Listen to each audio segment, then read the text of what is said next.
Hi, I'm Mark. This is my October review for Scorpio Sun sign and Scorpio rising. This month we have a lot of activity. We have 4 planets turning direct, including your ruler Pluto. We have a couple of unusual aspect patterns. We also start with Mercury retrograde. Now Mercury is retrograde in your 12th house. So this is always difficult because it's like waiting for a bus to come and you don't have a timetable. So you're not really sure. You know when's coming, but you're not really sure when it's going to come. But you need to be ready because Mercury will go direct on the 18th. Shortly after, the Sun will move into your sign of Scorpio, and you need to be ready because when one does come, you need to be ready to jump on and take the ride.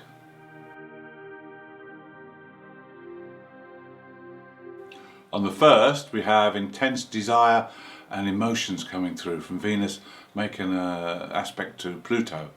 It's a good day to examine how these emotions affect your relationships. If you start a relationship today, it'll be very intense, and also you can inject some new life into an existing relationship. Also on the 1st, we have our first unusual aspect, which is a kite formation. Now this is made up of an opposition, a grand trine, which we had last month, and 2 sextiles. Now this aspect is all pointing towards the Sun, because this is the point of the kite. All the energies will flow into that aspect. And the Sun's in your 12th house at the moment, so there's going to be a lot of unconscious motivation going on here. You may not realise it, but there will be things come through into the unconscious that will be trying to tell you things, trying to push you in the right direction. This is a very powerful energy, so you need to be aware that this is happening, and you will need to take action, not necessarily at this moment in time, but when the Sun moves into your sign later on in the month, then you will need to be ready because everything will suddenly come together.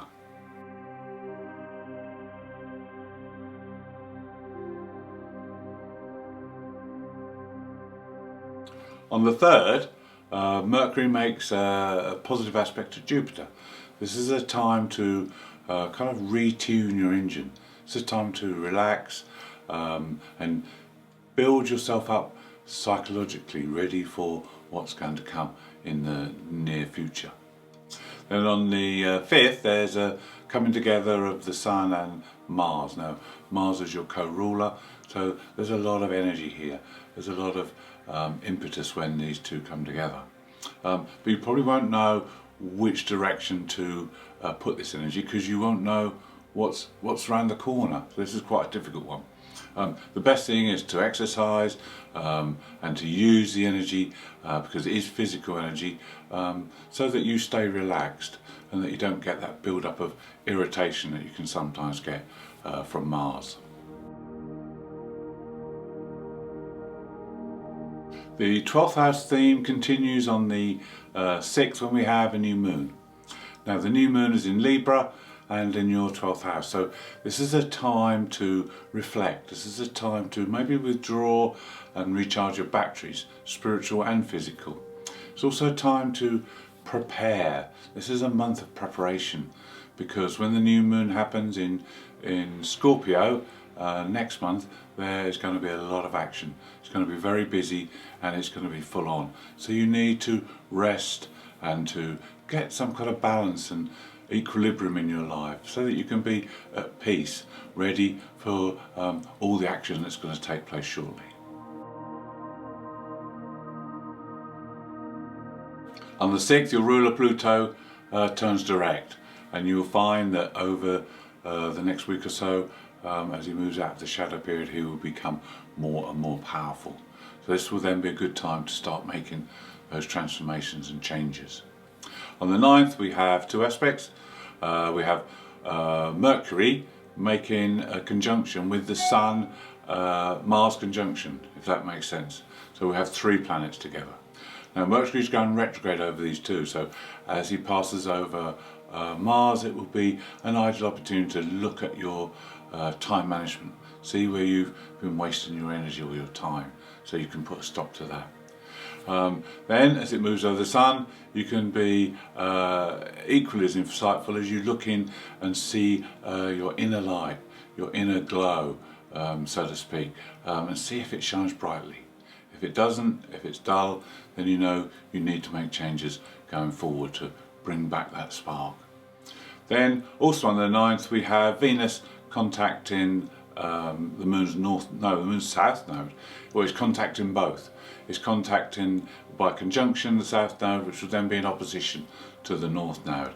Now the south node is in your second house, finances, so there could be something that comes back from the past that needs to be dealt with or put to rest. It could just be a repeating pattern that's coming back, but you need to stop it. The past is nothing new to teach us.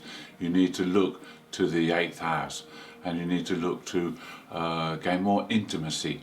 You need to gain more perception and understanding of the situations, and also you need to focus on shared resources rather than your own pot, so to speak.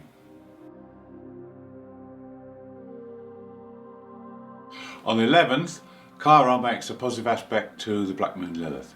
Now we spoke a few months ago about the Black Moon being in Gemini, and that there is time to learn that we don't need to function without approval from others. And this is an ideal opportunity now to do this. It's an ideal opportunity to move forward with confidence, using your inner instincts and intuition, and to be someone who's different, to dare to be unique and not to worry about what other people think. And it's also a good opportunity to help others within your daily life to achieve the same, and to help them to be more individual, more confident in who they are.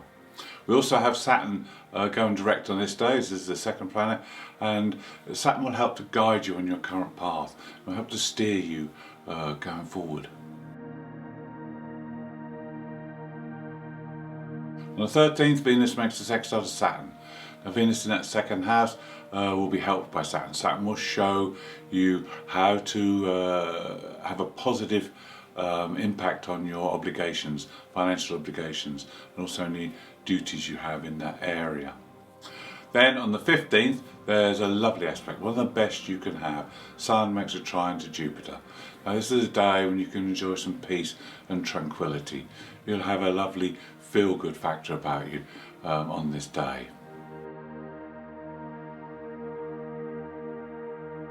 Between the 14th and the 17th, we have another aspect pattern which is quite unusual, and that's a mystic rectangle. Now this is formed when two oppositions cross each other, and then those oppositions are filled with sextiles and trine aspects. So the two oppositions are Mercury Chiron across the 12th and 6th house, and the Venus Black Moon Lilith across the 2nd and 8th house. So these are the houses affected, and the point is to keep these areas in balance, not to over compensate on one area. So don't concentrate purely on finances when the 8th house is part of the equation, or don't focus purely on your everyday routines when your unconscious desires are also part of the equation. If you can get the balance, then you can make the most of this, and you can explore your talents and your abilities and put them to good use.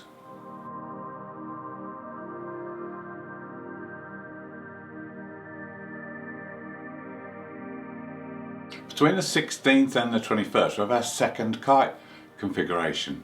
This time Mercury is the focus.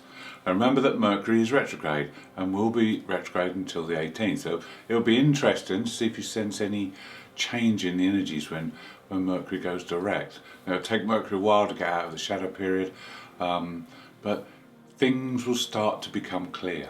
And on the 23rd, when the Sun moves into your sign Scorpio and into the first house, everything should start to happen. This is the time when you need to be ready, be prepared.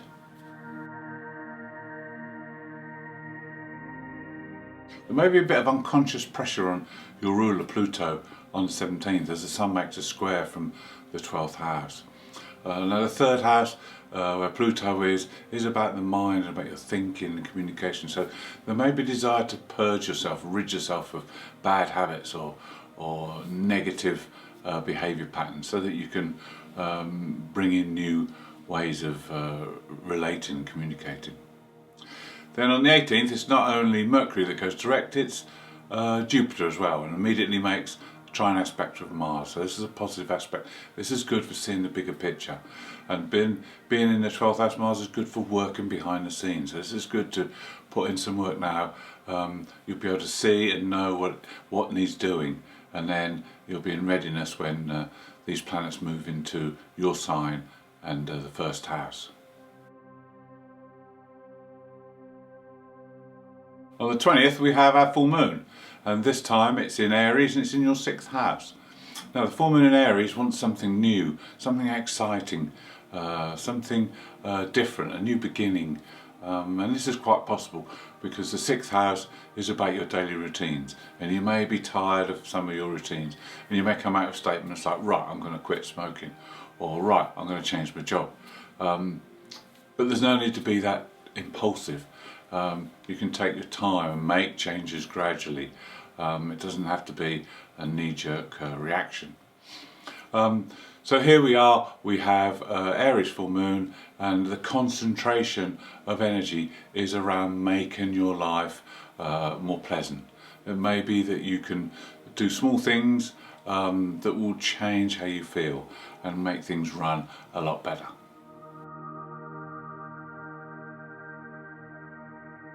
On the 21st there's an aspect which you need to be very much aware of. Pluto, your ruler, makes a square aspect with Mars, your co-ruler. The thing is that Mars is coming from the unconscious area. Mars wants to assert himself, he wants to be dominant, but Pluto in the 3rd house is about the verbal side of things, communication side. So it may be that you say things without thinking, and it may upset people. So just be aware of this, and the fact that Mars is coming from that unconscious area. Now the energy will be quite powerful, so it's good if you can channel it into something positive and worthwhile.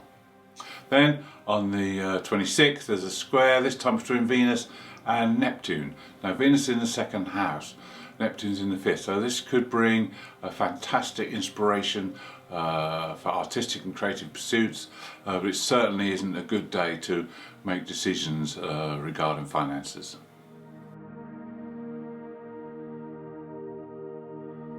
On the 28th there's a much better aspect for Venus when she makes a positive aspect to Jupiter. Now, this is very good for finances, this is better for signing documents or anything legal.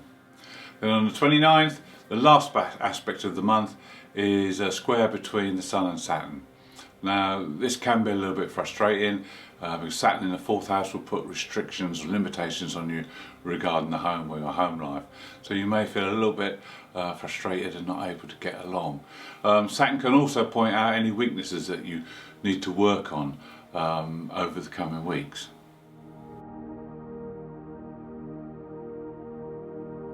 Thank you for watching. I hope you've enjoyed the October review. If you'd like to see more, please subscribe. If you'd like to leave me a comment, I'll be glad to hear from you. And happy birthday to all you October born Scorpios.